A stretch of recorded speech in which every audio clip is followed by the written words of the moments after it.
Every day on There's No Taste Like Home, Chef Gino D'Acampo will take 3 family cooks and the recipes that have been passed down through their families from generation to generation, out of the home and into a professional kitchen.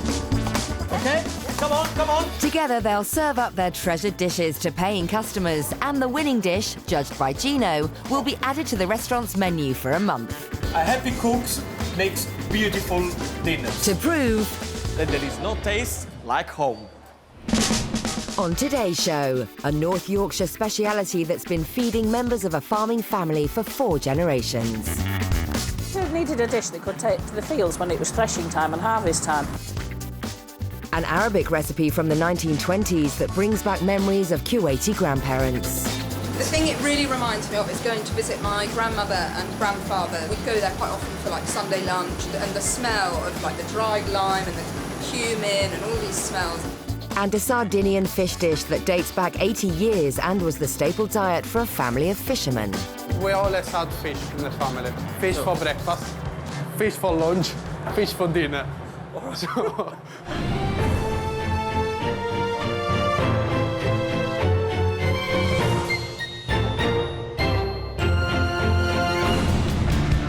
Hello and welcome to There's No Taste Like Home. I'm Gino D'Acampo and today I'm in Harrogate, North Yorkshire.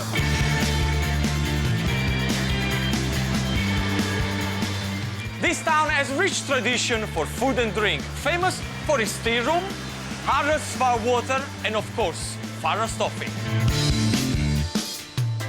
I've got 3 wonderful cooks with 3 amazing family recipes, but can they step up to the plate when they're facing a professional kitchen?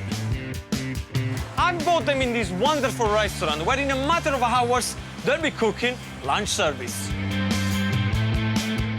So, restaurant check, local dishes check. Now it's time to go to meet our home cooks and see what's on the menu. Sheena Nicholson is baking great-grandma Connie's sausage plait. Sarah Jaffar is making great-grandmother Latifa's lamb murag. And Mario Olianos is making Nonno Mario's Sardinian mullet. Guys, welcome to the restaurant, and of course, look at that, our professional kitchen. How do you feel? Good, good. Bit nervous, but good. We need to get on now with all the preparation, make sure that you're ready, okay? Because your dish is going to have to look absolutely perfect on a plate. So off you go, that's the kitchen, and keep smiling, enjoy, enjoy. I think they look nervous. Nervous or not, let's find out how our first cook makes her dish at home. Sheena Nicholson is a 56-year-old caterer from North Allerton, whose 3 grown-up children have flown the nest. In their place are her 2 faithful companions, Bob and Harvey. On the menu today is her family favourite, great-grandma Connie's sausage plait. Whenever Sheena cooks this meal, it reminds her of her childhood growing up on Old Blackberry Farm. Her great-grandma Connie used the farm's fresh produce to create this hearty dish. I'm going to make Grandma Connie's sausage plait. I feel quite privileged in the fact that I can cook this dish and that I'm allowed to serve it and cook it, and that my family, my friends enjoy it, and that we managed to keep it going over the years, really. Great heritage. First, I chop up an onion very finely and do the same with some local close-cut mushrooms. I started making this dish when I was about 7, I attempted it. And about 10, I had it sort of perfected, really. And it was expected that I had the tea ready. You want it so that your onions are cooked. The mushrooms will cook within the dish, but just nice like this gives it a flavour if you cook them together. Traditionally, my grandmother would have used short crust pastry. I'm using puff pastry. The thing is, with the puff pastry, it's great, it's economical, and it saves a lot of time. There we go, we're about at the right size there. If you keep it into a rectangle shape like that, it's much easier to work. When the mushrooms and the onions are ready, I place them down the centre of the pastry, ensuring it's all nicely in place and neat. Next, take a local high-quality black pudding, crumble it up and place it on top of the cooked vegetables. The black pudding traditionally used to be made on the farm, so it would be very good quality and it would be quite freshly made. It was nice. I mean, these days we obviously have to buy it in, but we do try and buy it locally. So hopefully the quality is similar, but it won't be exactly the same. Your sausage meat, make into a long sausage-type shape and put it on top of it, fairly even if you can do. Traditional type sausage meat is the best. Then your Wensleydale cheese is crumbled on top of that. And I'm now going to sprinkle on some fresh sage. Generally, they used to make quite a bit. That would be almost like 8 slices on here. 4 you'd have for your tea on an evening. The next 4 you'd have the next day for your lunch. And then cut the pastry into 1-inch strips all the way down on both sides. Then after that, you egg wash the edges of them about 1 inch in. Then start beginning plaiting. Just bring one side over the other all the way. So you've got it slightly, doesn't have to be overlapping, just meeting. Family meals to me were really, the whole family sat down at mealtime.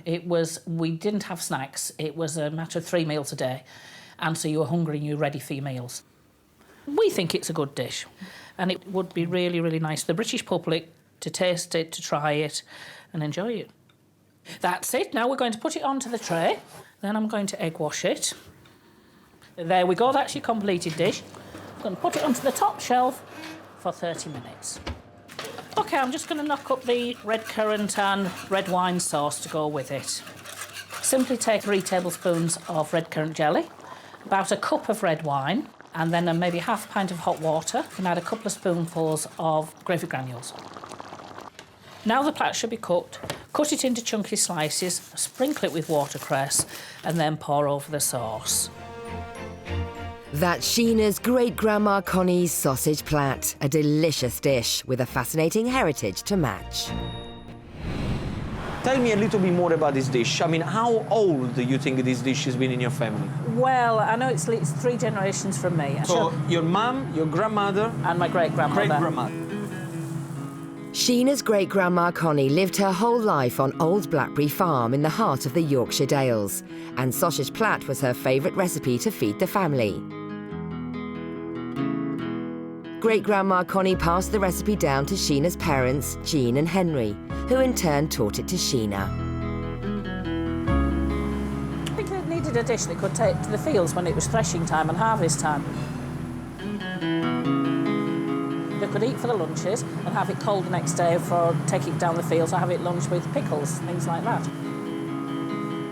We were 6 children sitting at a kitchen table, plus always family friends, at least 10 we'd feed. I did a lot of the cooking, I was the eldest one. For me, it was really good memories. I was quite privileged in the fact I was allowed to cook it. Us children were all expected to help with the pigs, take them to market, see what went on, so it was always fresh pork or cured pork in those days. You usually cook this dish at home with your family, your friends come around. What about this paying customer? Well, I just hope that they enjoy it, and at the end of the day, it's our heritage. They're just going to have to sit there and try it and see what they think, but I think a lot of them will enjoy it. Gino has a fantastic chutney recipe for Sheena to try out next time she cooks the sausage plait. Now, let me show you a very easy but beautiful apple and tomato chutney, OK? These are the ingredients. Apple, tomatoes, onion, mustard seed, soft brown sugar, a little bit of cider vinegar. Simple as that. What you do, you make sure you chop all the apples, the tomato, and the onion. Yeah. OK, you want a little chunk, like this one, probably 1 centimeter little chunk. Yeah. Put them in a pan with a little bit of sugar, mustard seeds, cider vinegar, OK, a couple of tablespoons of water. Yeah. Cook everything together. You probably want to do that for about 15, 20 minutes until it gets all nice and sticky. Yeah. Then very simply cool it down, OK? And put it in one of these beautiful jars. Of course, sterilize the jar is very, very important. Yeah. Put it into the jar, close it, OK? And this one will last in the fridge for a good 3 or 4 weeks. Looks good. No problem whatsoever. Look at that. Looks good. You get all the beautiful mustard seeds in there, the tomato. Nice and sweet, because I'm thinking, you want to try? I'm thinking with the pork, with the saltiness of the pork and the cheese and the mushroom, nice, it really is going to lift everything up. Be lovely, So you gave my apple, tomato, onions, cider vinegar, mustard seed, and brown sugar chocolate. Good. Sheena makes a start on the red currant sauce for her sausage plait by simmering red currant jelly with a generous glug of red wine. The pork seems to absorb the flavours, seems to go well with something slightly sweet, not too sweet. So the red currant brings the sweetness in, dry red wine gives it a little bit of a bite. I don't know about you guys, but I'm starting to get hungry now. All this fantastic home cooking really excites me. Don't go anywhere, because we have 2 more to come. Coming up, a recipe that's full of fatherly love. When I was a little boy, I was ashamed of my father being a fisherman, you know, because I am just so proud of his job. It just is fantastic. And our 3 home cooks feel the pressure of service in a professional kitchen. Guys, they come in fast and furious, all right? Your dish is getting cold. Can I have 3 lamb? And I need 3 fish from you straight away.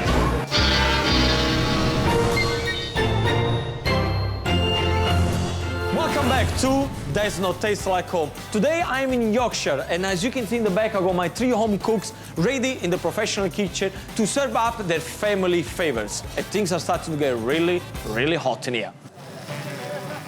Let's meet our second cook.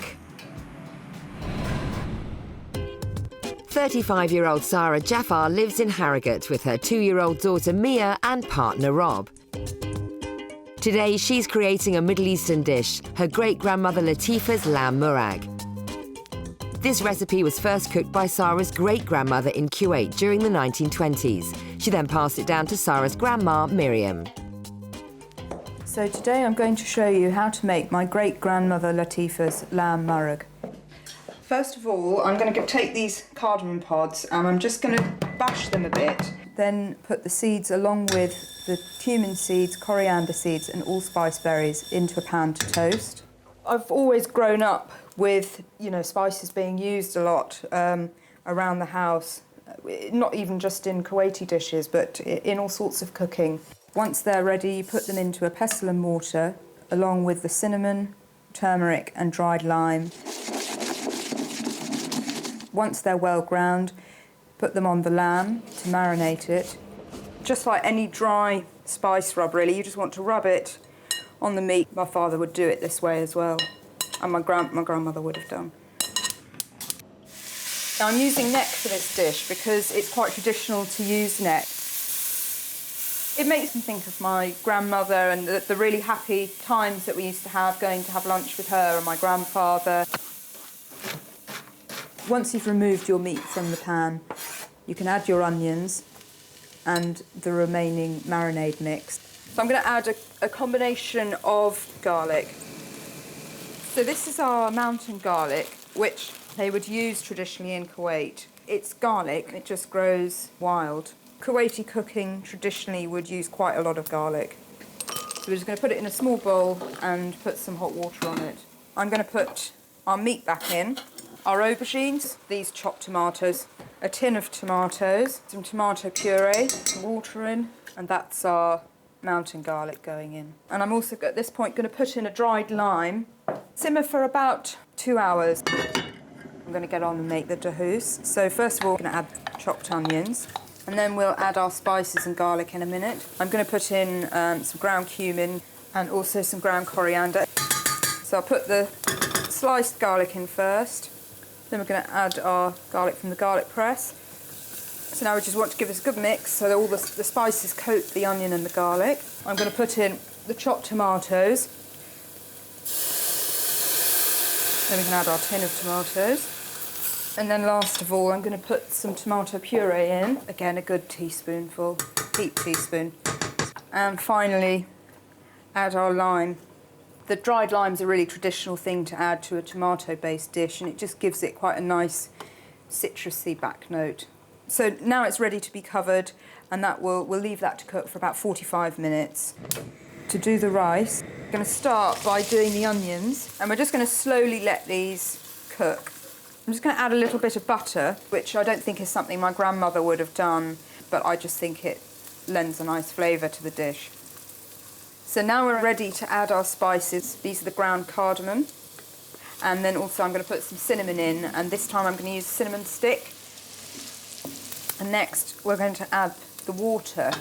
The rice wants to be just covered by the water. Make sure your rice is nice and even. Now we're going to bring this up to a boil, and we're going to let it go quite quickly until the water disappears.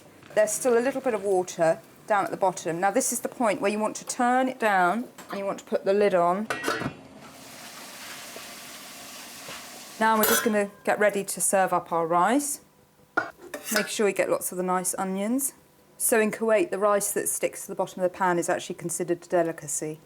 Now it's all ready to serve and enjoy. That's great-grandmother Latifa's lamb murag served with dahus, filfil, rice and yoghurt dressing. An exotic dish with an extraordinary heritage.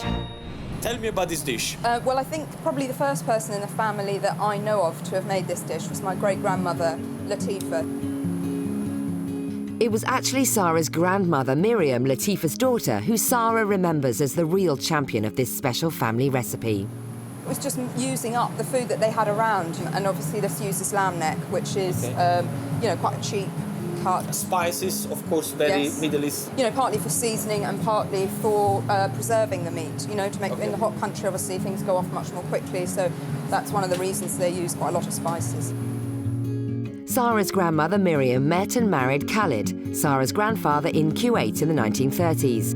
He was appointed the Kuwait ambassador to the United Kingdom in the 1960s, and they came to London, bringing this dish with them.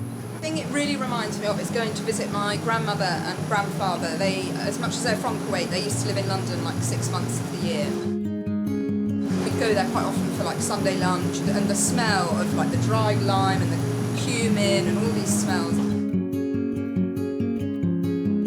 I've never had the privilege of cooking with my grandmother, so I don't know exactly how she did it, but inevitably my mother will have changed a little bit. I use a lot more spice, she says, than she does. I think because my father does it like that, and maybe I just sort of have picked it up from that side of the family. You know, my mother's English, they're a bit more conservative. Okay, I'm really looking forward to try this one, I have to say. Oh, good. Sarah sets to work grinding and blending her spices. As service draws near, our three home cooks really have their work cut out, recreating their family favourites for the first time in a professional kitchen. Each cook is hoping that Gino might pick their dish to take pride of place on this restaurant's menu for a month.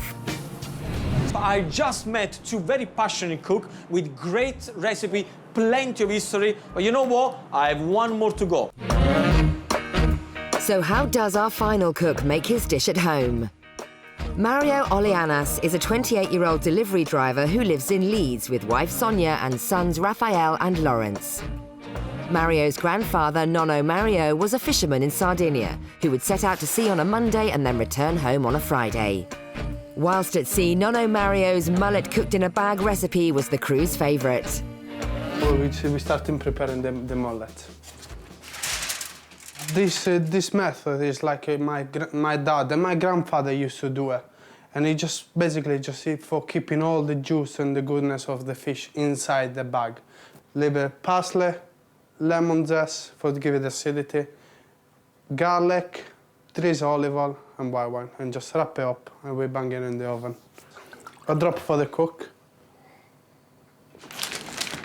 The dish what I used to eat when I was a little boy is really important to pass down to to the kids.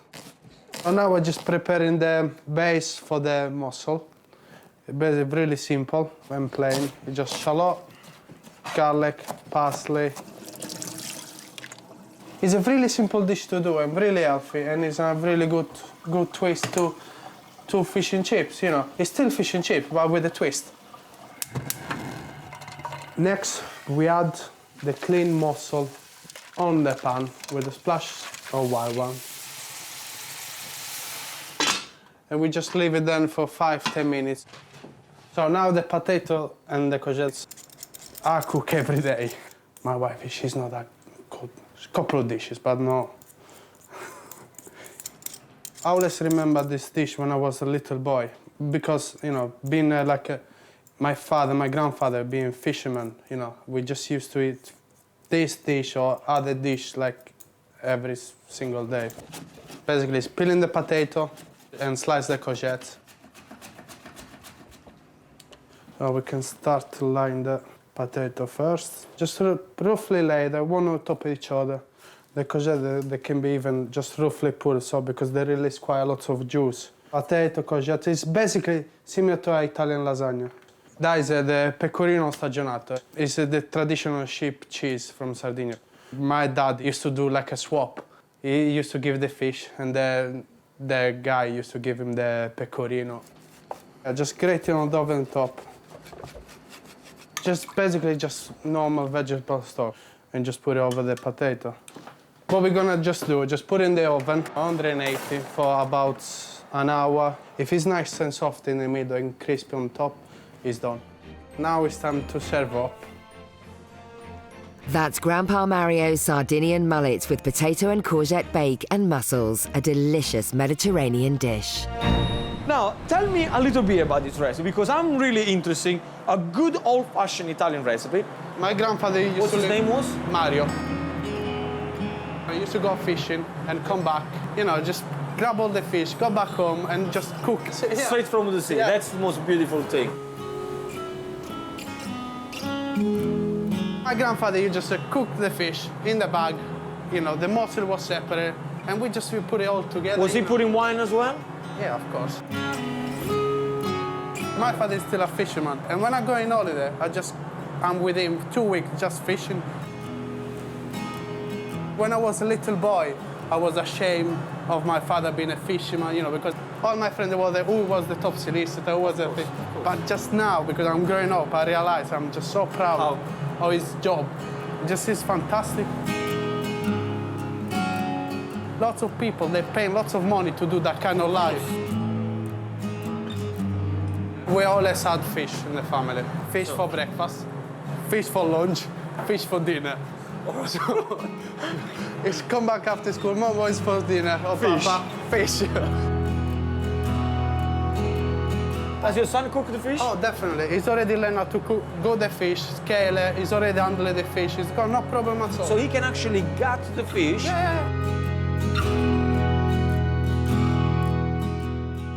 What I want you to do for me now, I would like you to show me, okay, how do we know when you get a beautiful, fresh fish? What are the things that we need to look for?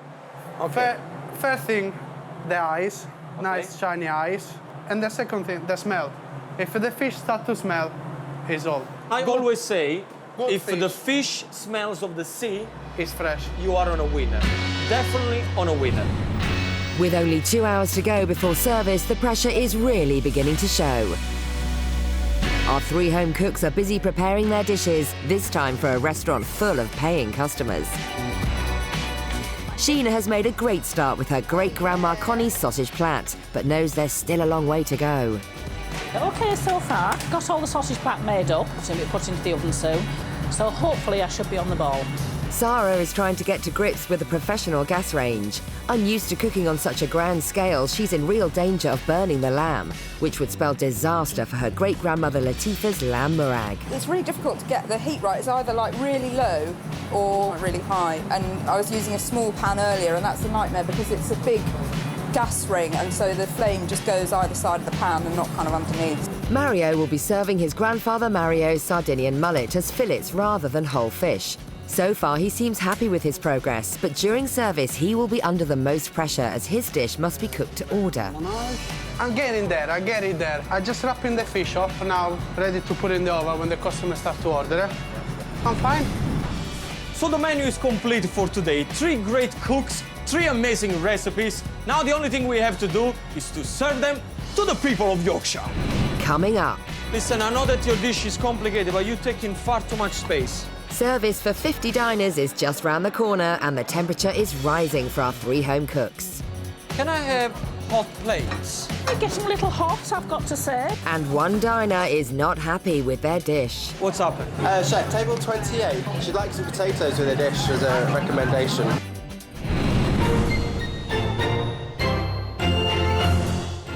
Welcome back to That's No Taste Like Home. Today, I'm in Yorkshire, where I found 3 amazing cooks with recipes to die for. Very soon, this beautiful restaurant is going to be filled with paying customers. And my job now is to go back to the kitchen and check on my home cooks. But before I do that, let's remind ourselves what's on the menu today. Sheena Nicholson is baking her great-grandma Connie's sausage plait, a dish with a real rural pedigree that's fed generations of farming folk for nearly a century. Sheena is quietly confident. Well, I just hope that they enjoy it, and at the end of the day, it's our heritage. They're just going to have to sit there and try it and see what they think, but I think a lot of them will enjoy it.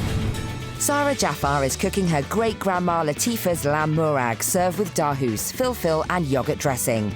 This Middle Eastern recipe travelled to London in the 1960s, and its blend of spices and rich aromas reminds Sarah of her Kuwaiti ancestry. It makes me think of my grandmother and the really happy times that we used to have going to have lunch with her and my grandfather. And Mario Olianos is making Grandpa Mario's Sardinian mullet with potato and courgette bake and mussels. This classic Italian dish has been passed down a long line of Sardinian fishermen who would originally prepare it on boats whilst fishing in the warm waters of the Mediterranean. I always remember this dish when I was a little boy. My father, my grandfather being fishermen, we just used to eat this dish every single day. It's almost lunchtime, and as the waiting staff busy themselves putting last-minute touches to the dining room, in the kitchen, our 3 home cooks are flat out, trying to get their dishes ready for service. It's actually a lot more difficult than I thought it was going to be, because just getting the hang of these stoves, and I mean, I'm on my tiptoes to reach that pan at the back, and the pans are massive, and it's just completely different to cooking at home. I mean, I've cooked for sort of up to 10 people before, but this is just like on a mega scale, really. Hoping they'll enjoy it as much as we did, and also the fact that it's timed and it's cooked properly. I'm getting there, I get it there. I just wrapping the fish up now, ready to put in the oven when the customers start to order it. Tell me what you're doing now. I've put in some red currant jelly. Okay. I've let it melt. I've put in a bottle of red wine. Just wants a little What bit of do you adjusting. think? Not too bad. Not too bad. Wants a little bit of adjusting, but we'll see how we go with it. Wants a little bit more simmering down, I think. Yeah.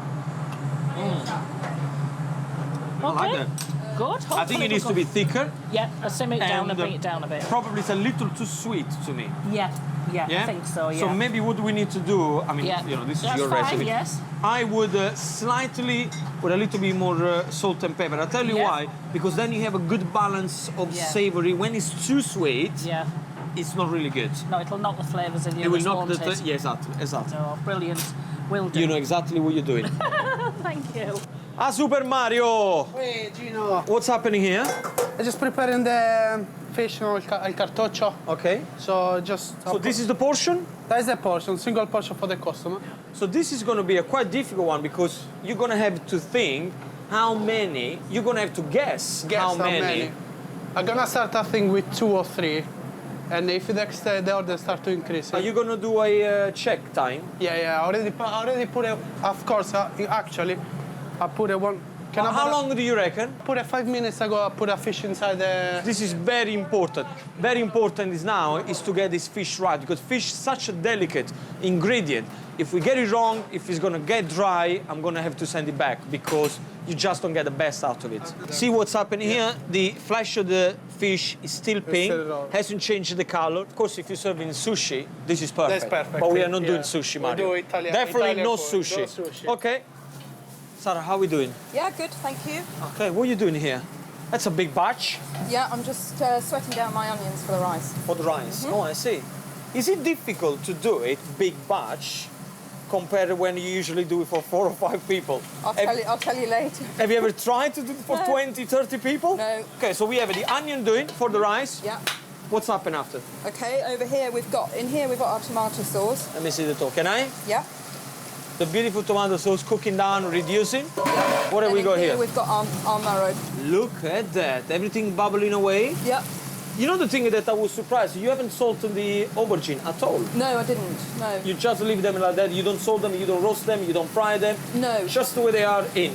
Absolutely. I have done it with them fried before, and actually I think what happens is it's Oily. a bit oily. The only thing we've really got to do left with this is just taste it and then let it cool down, take the meat out and off the bone. We might need a few people to help me with that. Are you confident? Yes. With a full morning of busy preparation, the hours have flown by, and already it's time for lunch. Outside the restaurant, a queue of hungry diners has formed, all keen to sample our 3 cooks' fantastic heritage dishes. Let's hope they're ready, because it's now 12 o'clock and this restaurant is open for business. With Harrogate's superb array of restaurants and excellent local produce, the people here know what good food is, so our 3 home cooks will have to work hard to impress them. I think it's a really interesting variation between traditional English, Mediterranean and further afield. I think the menu today is quite diverse, all from different sort of regions. each one sounds really appealing. Good afternoon, ladies. Can I leave you with the menus to have a look through? Now, before we start, what I want you to do is to serve me up one portion of your dish on a plate, just exactly the same way you would serve it to the customer. Okay? I have to try it and I have to see the presentation. It's very important because I need to make sure that it looks perfect. Okay? So everybody back to the station and bring me back a plate as soon as possible. By the end of service, Gino will award one dish the honour of being on this restaurant's menu for a month. His decision will look at three main criteria: cost of ingredients, preparation time in the kitchen, and the reaction of the diners. With Gino taking on the role of head chef, it's his job to ensure that every dish that leaves the kitchen is perfect. First to take the taste test is Sheena with great-grandma Connie's sausage plat. Oh, is this yours? There we go, chef. Look at that. It looks beautiful. Presentation is great.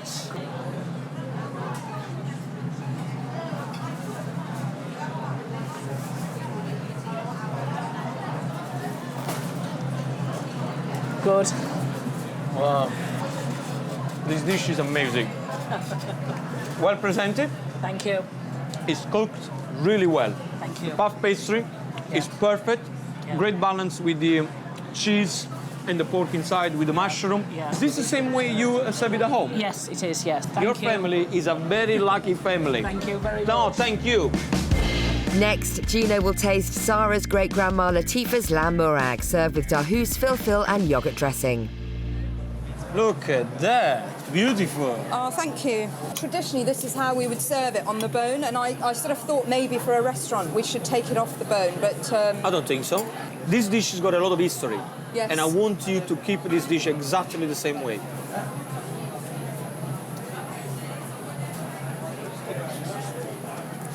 Is it good? It's well balanced, Thank so you you. got the spices absolutely right. It looks good. And if I want a little kick of chili, I got it on the side. Yeah. Tell you something, this is a good dish. Oh, thank you very much. That means a lot. Thank you. Oh, yummy. And finally, it's Mario's turn with his Grandpa Mario's Sardinian mullet, served with potato and courgette bake and mussels. Beautiful dish. Look at that. Yummy.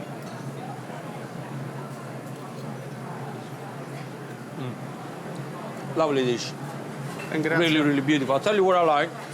This dish tell you a story about your family. Mussels, the fish, the fish flavor, and then you got this beautiful potato, which, by the way, are great because they're not overpowering the flavor of the dish. Grazie.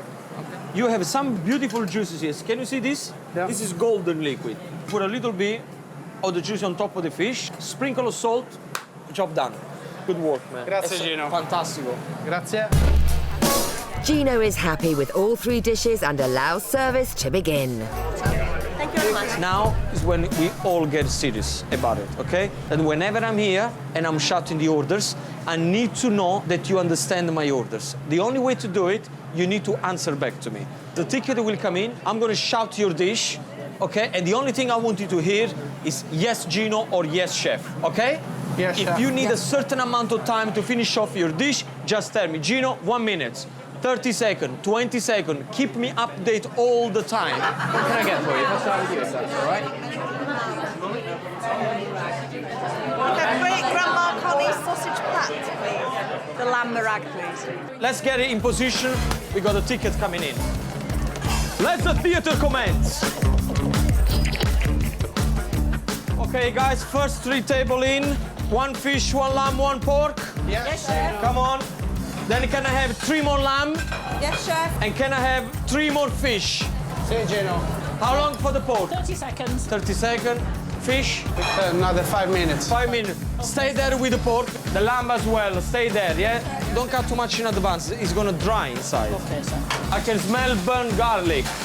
Okay, guys, 1 more table. 2 fish, 2 pork, 2 lamb. Yes, chef. How long for the lamb? Okay, guys, table number 35, 1 lamb, 4 more fishes. Get those fishes. As soon as that one comes out, the first batch, up underneath straight away. As Mario's dish is cooked to order, Gino has to hold back the lamb murag and sausage plait until the fish is ready, so the diners all eat together. That means service is dependent on Mario. Mario, Si, chef. 2 more fishes. Everybody's gonna have to wait around Mario, which I think is worth it to wait around Mario because the fish is beautiful, right? Grazie. Ladies are always well prepared, the men always behind. Simple as that. Okay, guys, they come in fast and furious, all right? I need 4 fishes. Si. How long? 1 minute. I don't believe you. 1 minute, 1 second. 1 second or 1 minute? 1 minute, chef. Scusa, Okay. Gino. Have you got 2 ready? Do me 1 more lamb. How long for the 3 lamb? 2 minutes, chef. After an earlier battle with the gas rings, Sarah's finding it hard to maintain the right temperature for her plates, and these ones are piping hot. Your plates are far too hot, yeah? When I ask for a hot plate, I ask for a plate that it can be handled by human. But after waiting for Mario, Sarah's plates that were too hot are now too cold. This is getting cold. Sarah, your dish is getting cold. Would you serve that one to your dad? Nothing gets past head chef Gino. Look at this parsley. The only thing dead on the dish should be the fish and the mussels, not the parsley. Finally, the 3 dishes are ready and Gino allows them to be served to the diners. Don't give me the plates that's too hot. So lamb, now this plate is quite hot, so just be careful with that. There we are. Thank you. Okay, this is your sausage plait for you here. Oh, that looks delicious, doesn't it? That looks lovely. Mario, Yeah, chef. Si, Gino. how long for the fish? It's coming. Beautiful. This is what food is all about. Look at that, simple flavor, simple decoration, absolutely amazing. Can I have the lamb? Sorry, chef, did you want 1 more lamb? Yeah. Now let me tell you what I like about today's service. All the dishes are actually going equally. There is no one that is standing out of the menu from the other. They're all going very, very equally. 1 more, 1 less, but that means that all the dishes are well appreciated by our diners, which is great. They're all smiling, they're all laughing, chefs, and one of them is happier. Beautiful. The fish looks amazing, Mario. Grazie. The lamb is beautiful the way you present it. Absolutely beautiful. Thank you. And you carry on with the pork because it really stands out. Jolly good. Sheena's used to catering for the hearty appetites of working farmers, so there's a surprise in store when one diner is not satisfied. What's happened? Chef, table 28. The lady's just questioning if there's any potatoes to come with a sausage plait. She's from Yorkshire. She wants vegetable. Mario, do me a portion of your potato. Potato are arriving straight away. I've spoken to Gino about your recommendation. Potatoes from someone else. Oh, that's just going to make it the perfect meal now. Problem solved, and Sheena can heave a sigh of relief. But how's the other food going down? Considering I was going to go for the mullet, I'm so glad I got this. Outstanding. Beautiful. Very tasty. The mullet is absolutely lovely. It's really, really fresh. The ingredients are obviously fresh. The mussels are amazing. They don't taste fishy at all. They're absolutely great. It's lovely and lemony, and it's like being in Italy. It's really nice. In the restaurant are some very special diners who know these dishes inside out. You must be Sonia. I am. How are you? I got Mario's permission to kiss you, by the way. Yeah. How is the dish so far? It was lovely. Yeah? It was Good? really nice, yeah. Now tell me something. Have you ever been to the fishmonger where Mario's dad works? No, I've been to the fishing boat where Mario Dad works. And? And Exciting. have to watch when the boat comes in and they catch the fish and see what the catch of the day is. Now I want you to tell me something, but honestly, which one do you think makes the best dish? Mario's dad or Mario? Oh, that's a tough one. I got you. I have to say Mario. Every time. You're so predictable. Mario all the time. How are you? Good to see you. Oh, what a pleasure to meet you. What a pleasure. I heard a lot about you. I heard a lot about you and your beautiful dish. You actually showed Sarah how to do it. Yeah? Good job. Do you think you can do better? You can tell me the truth. You can tell me the truth, Fuad. You can tell me the truth. She's a better cook than I am, yes. See? Because that's meaning you teach her well. I tell you, Sarah, she's putting a lot of effort in this dish. She wanted to make sure that it was absolutely perfect for you guys. Perfect, yeah. Do you think it was a good choice to leave the meat on the bone? Oh, yes, actually, yes. That's the way to do it. That's the way to do it. That's how it's done always. With only a few tables left to serve, the cooks have managed to keep up with the pace of lunchtime in a professional restaurant. I'm very, very proud of today's home cooks. I mean, the dishes, they looked unbelievably great on a plate. But unfortunately, it can only be one winner. And the winner will have a place on this restaurant menu for 1 month. So stay with me, because after the break, I'm going to have to reveal who is the winner. This is going to be tough. Coming up. The winner of Does Not Taste Like Home is...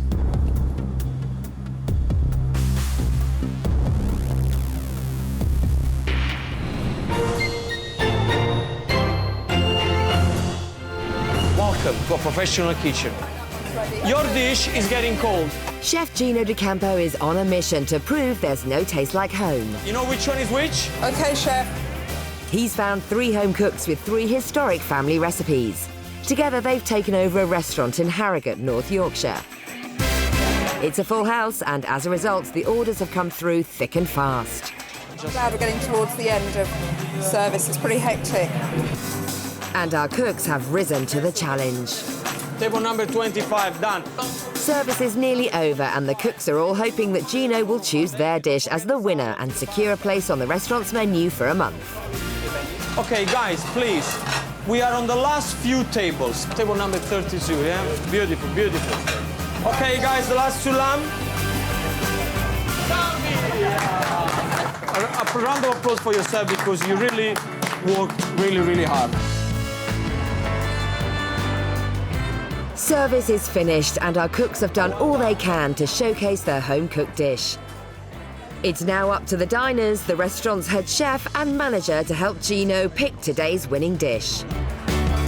I ordered pork plat, and it's a beautiful taste, and the sauce is just out of this world. I ordered the lamb marag, and it was absolutely delicious. The lamb just fell off the bone, and the chili salsa were just absolutely gorgeous and lovely. I really enjoyed it.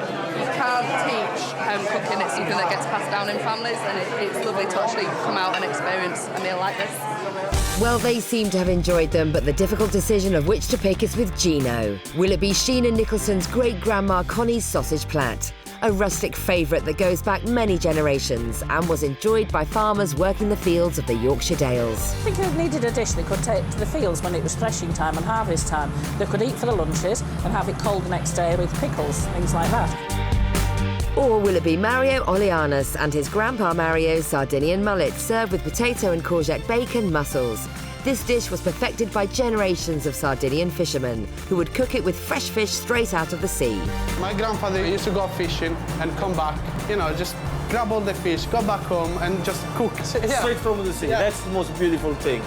Or Sarah Jaffar's great-grandma Latifa's lamb murag, served with dahoo's, filfil and yoghurt dressing, a spice dish that travelled 3,000 miles from Kuwait to London in the early 1960s, and now reminds Sarah of her Middle Eastern ancestry.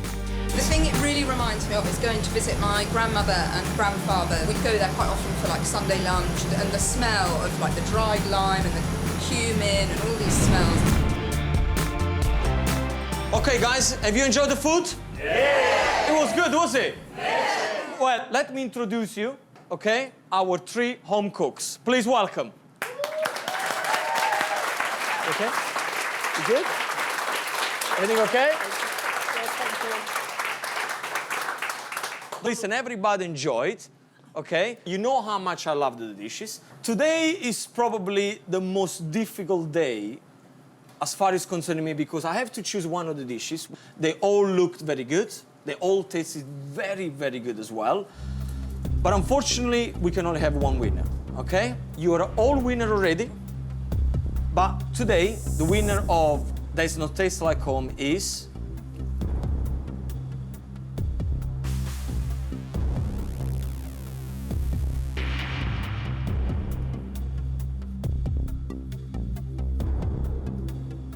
the sausage plate. Oh, brilliant! Thank you so much. Oh, thank you. Oh, it's wonderful. Thank you so much. Oh, I'm thrilled. Thank Thank you. Are you happy? Oh, over the moon. Come on, it was unbelievable! It was unbelievable. It was unbelievable. Oh, thank you, I'm thrilled. Grandma Connie will be proud. Oh, I'm absolutely thrilled. I'll just love it if the British public get to know this dish, try it, taste it. Good quality ingredients, not too expensive for all the family. I'd be absolutely thrilled. Part of our heritage. My grandfather and my father, they should be well happy. I'm sorry my grandfather is not anymore with us anymore, but I'm sure he will be happy. It's been a great experience to be in the professional kitchen, and you know, I don't think I'll be rushing back to one, quite honestly. It's really hard work, but I've loved every minute of it. It's been great. Well, congratulations to Sheena and the pork plait. I absolutely loved it. Guys, join me next time as I continue my journey across Great Britain to find more home cooks with fantastic family recipe, just to prove that, as always, there's no taste like home. Well, Grandma Connie would say, "E by gum, lass, you've done it well, you've done well." Now, if you want to try the winning dish yourself, or perhaps you want details of the recipes featured on today's show, the only thing you're going to have to do is to go to itv.com/food.